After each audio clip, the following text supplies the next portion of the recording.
Antusias peserta pemilu maupun calon legislatif untuk berkampanye melalui media penyiaran cukup minim.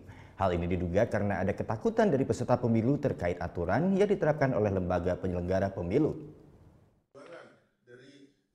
Tahapan pencoblosan calon presiden dan calon anggota legislatif pemilu 2019 tinggal beberapa hari lagi.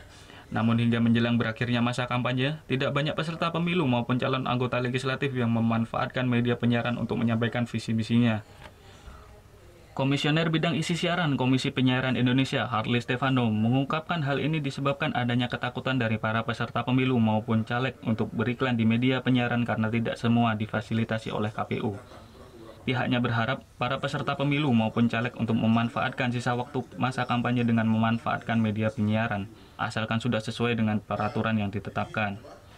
Di satu sisi memang ada beberapa aturan yang diterapkan oleh KPU yang tidak sesuai apabila diterapkan ke media penyiaran, sehingga ke depan perlu dievaluasi kembali oleh DPR RI dalam hal pembuatan undang-undang pemilu.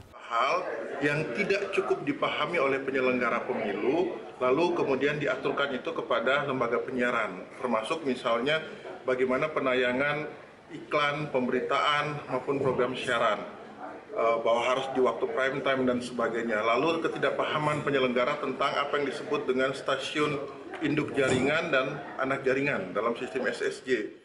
Hal senada diungkapkan oleh Ketua KPID Bali, seharusnya media penyiaran bisa menjadi salah satu alat untuk turut menjadikan masyarakat cerdas dalam memilih. Dalam kesempatan yang baik ini sejatinya kami dari KPI tentu ingin masyarakat itu dicerdaskan dengan salah satu adalah dengan program-program siaran yang berkaitan dengan menyampaikan visi misi peserta pemilu.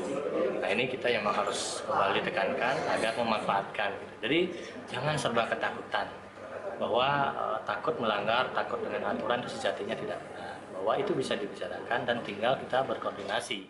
Sementara untuk menyamakan persepsi antara lembaga penyiaran yang ada di Bali, Komisi Penyiaran Indonesia, KPI Pusat, dan KPI Daerah Bali telah menggelar rapat koordinasi pengawasan penyiaran pemilu 2019. Rapat yang dihadiri oleh perwakilan masing-masing lembaga penyiaran juga membahas tentang kendala-kendala yang dihadapi khususnya terkait aturan penyiaran peserta pemilu. Surya Sanjaya melaporkan untuk NET.